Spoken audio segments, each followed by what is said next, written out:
Hello, and welcome back to the fourth and final video of this series. We've done strings, brass, woodwinds, and today we are working on the percussion section and harp part in this cue. If you haven't seen those 3 previous videos, watch them first, then come back to see how this builds on them. Also, VSL have kindly offered to support this video series with a giveaway. There will be 3 winners for this challenge, so make sure you watch to the end to hear how to enter. Now, let's see where the cue was at the end of the last video.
So, let's start with the pitched percussion. You can see the timpani comes with individual hits, split into right hand and left hand, as well as octaves and rolls.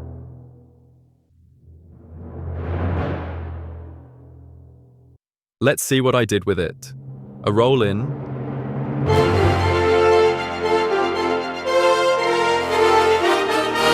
single strokes with march-like momentum.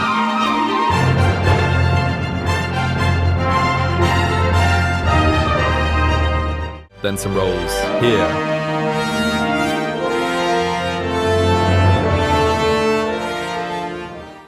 Then a roll to the end, with the final hit being with octaves.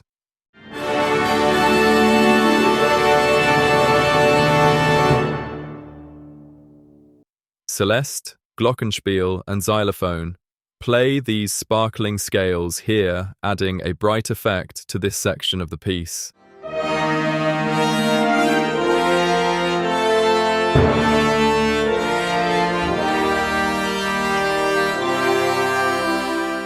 Tubular bells to make the main beats richer and add the mid-highs which are missing. Remember, as we build this wall of sound, it's important to fill out the whole frequency range without making any part too crowded or muddy. I've added a bit of reverb to the bells to extend the sound, but nothing else.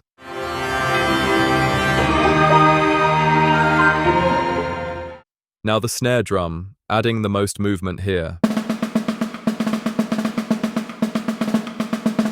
As you can hear, I'm using many articulations.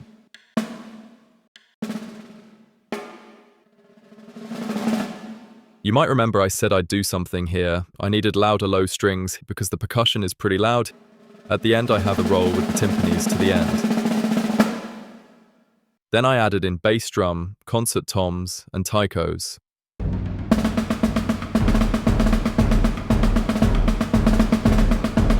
I wanted something that keeps the strict momentum I have in this section, then a big tam-tam and piatti hit at the end. I've also added in lots of triangle. It is something I use in all of my orchestral tracks. Listen to this triangle roll, how can you not use it?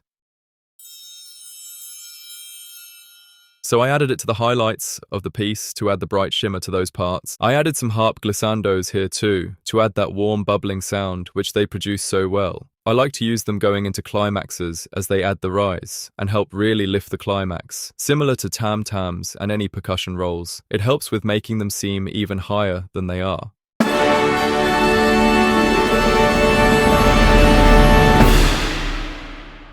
So, now I've finished this piece. If you like the sound of the percussion, let me know below, and use my link in the description to get free trial licenses for Synchron Prime Orchestra.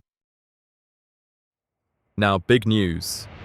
VSL have kindly offered to support this video series with a giveaway. There will be 3 winners for this challenge. The rules are simple. Watch this series carefully, all the videos, and work out the puzzle that I've hidden over it. You get one hint. It has something to do with track images. To win, just email me the answer. My email is on my channel's description. And the first 3 to do so will win any section of Synchron Prime Orchestra. Thanks so much to VSL for supporting this series. At the end of this track, I cleaned it up a bit, some panning within the Synchron player, and changed a few things. I also changed a bit of the volumes by adjusting the mix groups down the bottom. I had to EQ some of the instruments to get them to stand out a bit better, like some of the winds and percussion, but nothing too major, all within the realm of mixing and balancing rather than sound design. Thank you for watching. Please like and subscribe if you haven't already. Rewatch these videos for the giveaway and see you next time. Have fun composing and please enjoy the final demo.